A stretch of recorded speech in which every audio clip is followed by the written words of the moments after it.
Hi and welcome to another unboxing video. Today I'm going to take a look at the event deck, or one of the event decks for Mirrodin Besieged. Wizards released two of these. They released Into the Breach, which is what this one is, and another one, Infect and Defile. And my understanding is that they're going to be releasing these for each set, so you'll always get probably 2 event decks per set. And the whole idea of these is it had the tagline with them, grab and go, so you could basically pick these up and these would be ready to be played at an event, so Friday Night Magic.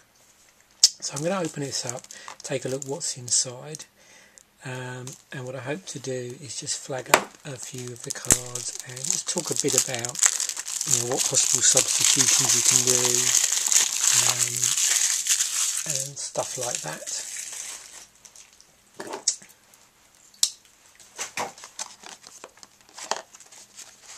So the event deck comes in this nice little box.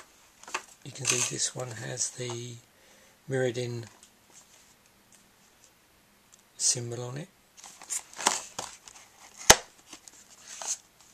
You open it up, you have a spin down counter,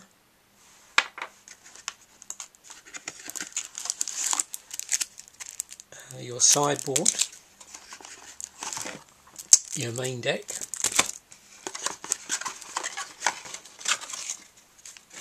a divider in the box, and then your instruction leaflets. As usual, you get the rules leaflet, and then you actually get one for the event deck itself.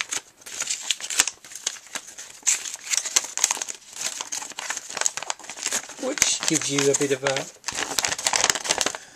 explanation about events themselves and tournaments, formats, tips for a successful event,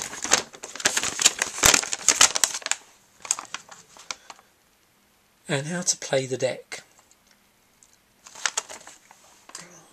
I think it's good that Wizards have actually produced these decks, because I think one of the big complaints for a lot of starting players was that they would go along to events for the first time, like Friday Night Magic, and either have a deck which was technically unplayable because it wasn't in the correct format for what was being played at Friday Night Magic, and contains cards which weren't playable in that format, or the deck just wasn't powerful enough. So a lot of the intro decks so far, when you've tried to play them within a competitive environment, such as at an event such as Friday Night Magic, just weren't really performing well and needed quite a lot of modification. So this is really Wizards' answer to that. I'm just going to start with the sideboard, I think, first of all. Let's see what we've got in here. So really what the sideboard is these are the cards that you can substitute in after your first game of a particular round. So what they've tried to do here is give you very sort of generic sideboard cards that will work well with a very general metagame, and also quite rightly complement the nature of this deck. So you have 2 unstable footings, 4 Searing Blazes, 2 active Treasons, 4 Goblin War Blasters, 2 Into the Core, and a Leyline of Punishment. 15 cards there.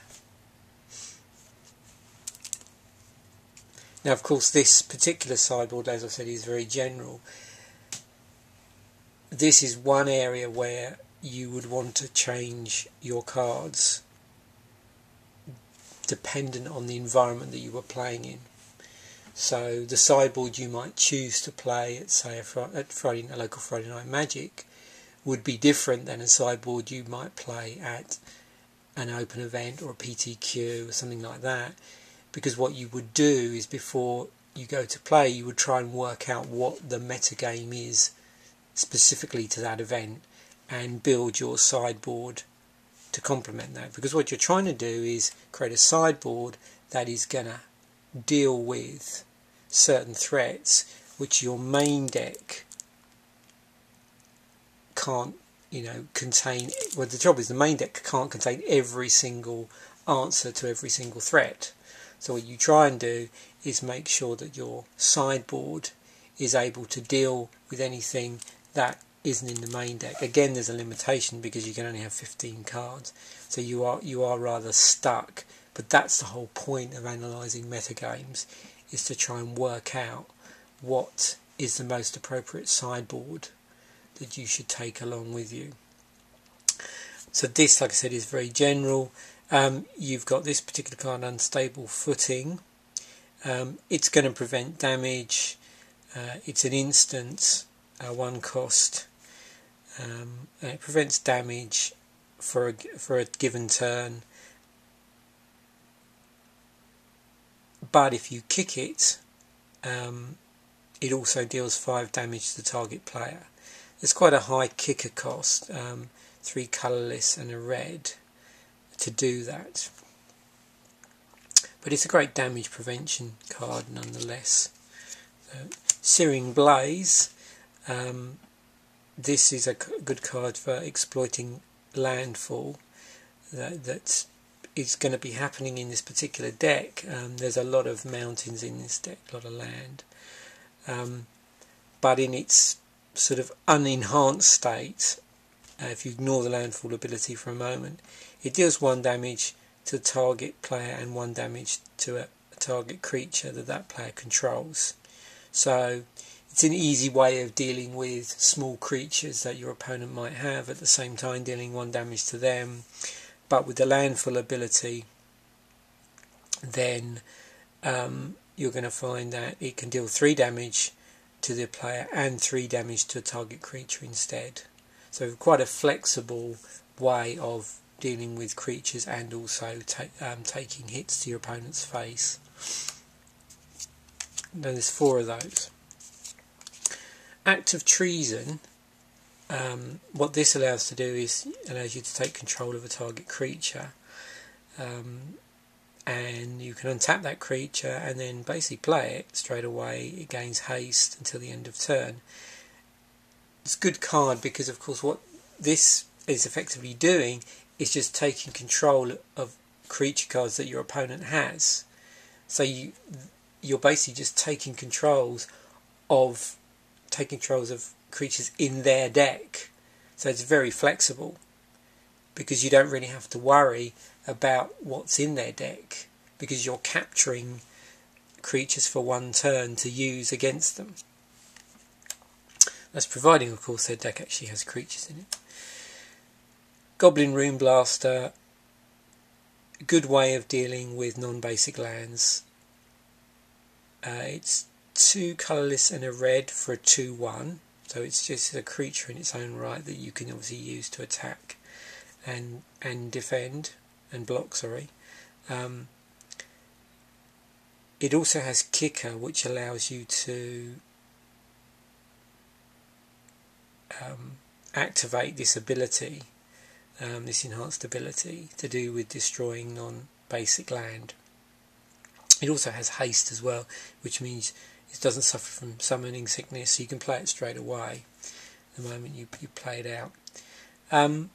So again, just a handy way of suffocating a player's mana just by destroying land. So good general way of dealing with it. And not surprisingly, you get 4 of those. Into the core, there's 2 of those, and that's your way of dealing with artifacts. It allows you to exile artifacts.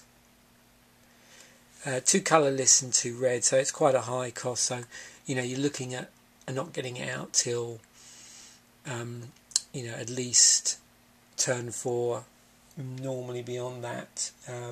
But you've got quite a bit of mana in the deck, which we'll come to see in a moment, at your disposal. So it might not be a problem.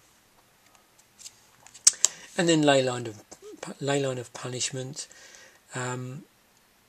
This is good for dealing with life gain. You only get one of these, so statistically, if you've got it in your deck, the chances of you actually playing that are going to be a lot lower than other cards where there's multiples. The thing about this is you've got 2 colourless and 2 red to get it out, but you can cheat it out in that if it's in your opening hand, you can play with it on the battlefield. But again, if there's just one of these and you've sideboarded it in, the chances of that actually happening are going to obviously be fairly small. But like I said, the advantage here is that players can't gain life and damage can't be prevented as well. Of course, that does mean that you can't gain life and damage can't be prevented towards you. So that's something to bear in mind. So that's our sideboard.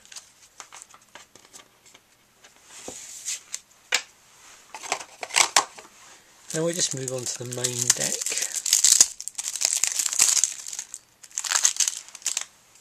So what have we got in here? So we've got 4 Memnites. So this is a 0 cost 1/1 artifact creature. Very useful. You can basically play this at a cost of no mana. Very handy card. With another 0 mana card here. Ornithopter has flying. So it's 0 cost mana for a 0/2. So you can't do any damage with this unless you equip it or it's pumped. But it's got 2 toughness. Then we have Signal Pest, 4 of those. 1 mana for a 0/1. Signal Pest can't be blocked except by creatures with flying or reach, and also it has Battle Cry, which gives other attacking creatures +1/0 as long as this is actually attacking, but it doesn't give itself that pump.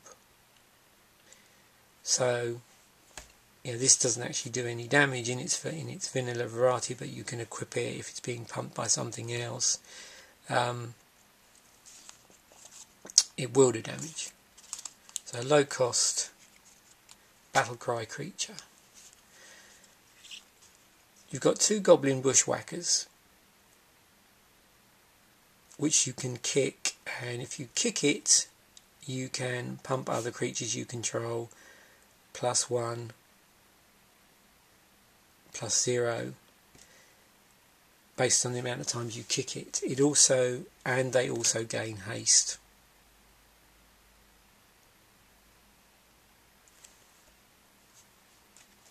Pretty low cost. It's 1 mana for a 1/1 creature. Goblin Guide. This is very good. 1 mana for a 2/2. Also with abilities, it has haste, so you can literally attack with it the moment it plays out. The downside of this is that when it attacks, the defending player reveals the top card of his library, which in actual fact is a good thing. You can see the top card. However, if they have a land card, then that player will put it into their hand. So it's a bit of a two-edged sword here in that you can actually get to see the top card of your library, but it just depends on what that top card is as to whether there is a disadvantage in doing that. But the creature in itself is very good. It has haste, and it's a 2/2 for 1. And there's 2 of those. Called Alpha Rebirth. It's a sorcery. Now, in order to cast this, you have to sacrifice an artifact. But as you will see, there's quite a lot of artifact in here, so you might have some artifact spare, so to speak, which you can use. It's a 1 red mana, and you put 3 1/1 red goblin creature tokens into the battlefield. Very good card. and of course those 1/1s can then be pumped using the other abilities of the other cards if they're in play. You have there's a number of 1/ofs in this deck. There's a Spike Shot Elder, which is another 1 mana 1/1. Its ability, which costs a colourless and 2 red, allows you to deal damage equal to its power to a target creature or player. And obviously you don't have to tap this to do that, so it's outside of its the damage it can deal if you were actually attacking with it. Iron Mirror, it's a 2 for 1/1, so it's rather costly when you compare its mana cost against what it has in terms of power and toughness. Its ability is interesting. You can tap it to produce red mana. And also it provides an artifact that you could sacrifice for some of these conditional abilities that are in the deck. Goblin War Driver. This also has Battle Cry. It's a 2 red for 2/2, a 2/2 for 2 red. And again, you can use it to pump other creatures that are attacking. So very useful in this deck. You can see there's a lot of pumping of creatures that's going on here. Darksteel Axe. So we have a piece of equipment here, artifact. Darksteel Axe is indestructible. Effects that say destroy don't destroy it. When you equip a creature with it, that creature gets +2/+0, and the equip cost is 2. So it's only 1 mana to get the actual equipment out in the first place, but then the equip cost is 2. You can see as well in this deck we're seeing a lot of artifacts, which again work well with some of the conditional abilities. Panic Spellbomb. Sacrifice Panic Spellbomb. Target creature can't block this turn, so you tap it to do that ability. When Panic Spellbomb is put into a graveyard from the library, you may pay 1 red mana. If you do, draw a card. So you have card draw on this, which is a conditional on you paying red mana. It's 1 colourless to put out, and you can sacrifice it to block a target creature. But also, a knock-on effect here is it can be used with some of the other conditional abilities on the other cards, and you could sacrifice it for that ability. It wouldn't trigger the sacrifice ability here because you're actually sacrificing it from another ability, but what it would do is it would place it into the graveyard, and therefore you would get the possibility of that card draw. There's 2 of those. A Devastating Summons is a sorcery. 2 of these, 1 red mana. The key thing on this is that the additional cost is you can sacrifice X lands. When you do that, it puts 2 XX red elemental creatures. Now, as you'll see in a moment, this is a mono red deck, and because of all the creatures are fairly low costed, at certain points in the game you probably find you're going to have a lot of surplus mana on your hands. So this is where you could use it. Galvanic Blast, 2 of those. Galvanic Blast deals 2 damage to target creature or player. There is a Metalcraft enhanced ability. Galvanic Blast deals 4 damage to that creature or player instead if you control 3 or more artifacts. And it's a 1 red. So again, if you've got the presence of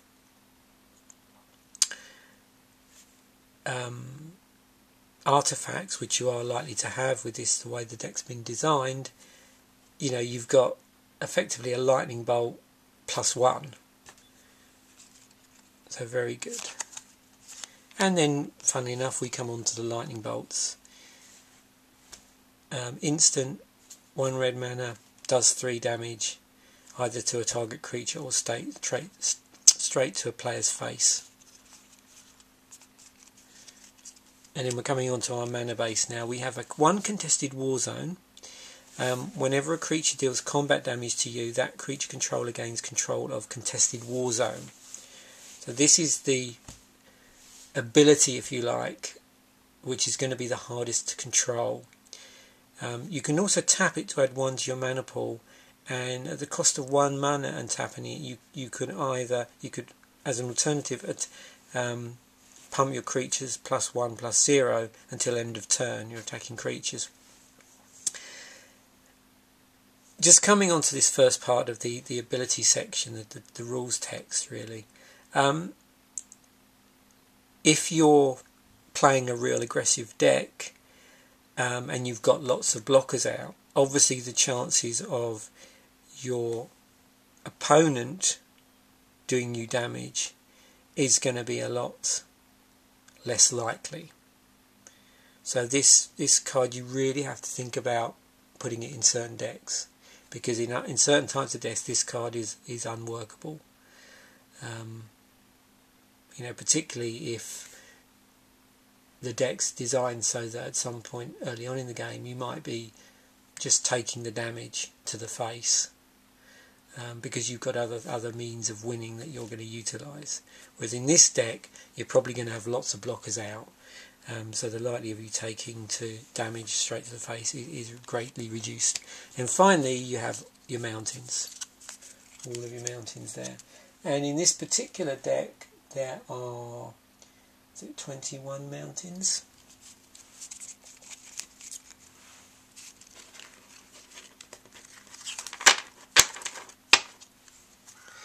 Now the other thing is supposing you were thinking about tweaking this deck in some way, what options have you got open to you? Well, I think a good thing you ought to do if you're thinking about tweaking any deck before you start is to actually write the deck down on some sort of sheet, however you like to organise it. I'm using a method here called, is often referred to as Baxter's Pockets, although I don't think he referred it to originally not in the particular book I've read about it in, which is Mastering Magic Cards by George Baxter. This was published quite a while ago, 95, so very early on in Magic. But in it, what he does, he outlines a way of designing decks using these pockets, where you basically have blocks, and in each block is 20 cards, and it's very much broken down into that way of doing it, where you do like 1/3 creatures, 1/3 other spells, and 1/3 land or mana base.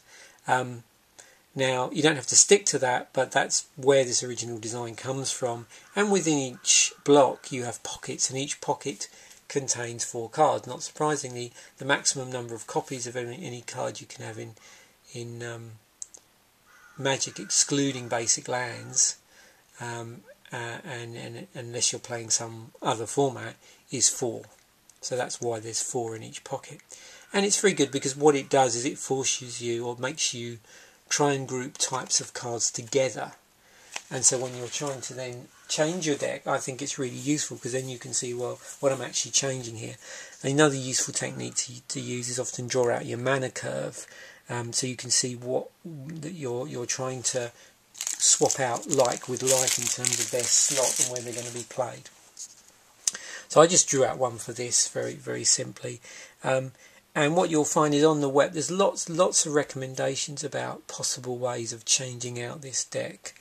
And so, one suggestion, which is a very common suggestion, is if you look at the deck, you'll find that you have 2 cards where there's only 2 ofs, which would benefit from having a 4 of, and those are the Goblin Guides and the Goblin Bushwhackers.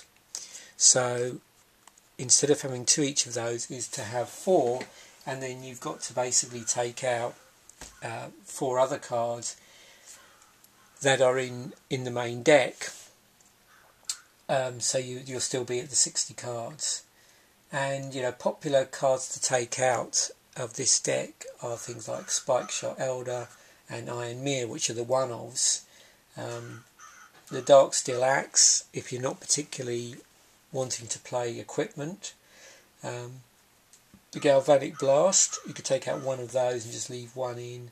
And some of the mountains, maybe reduce down the mountains.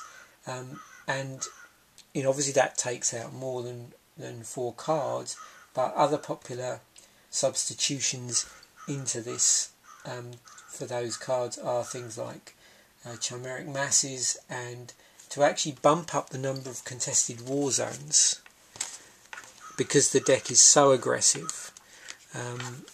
You know, you do have scope for playing those, even with the downside that, you know, an opponent could take control of it.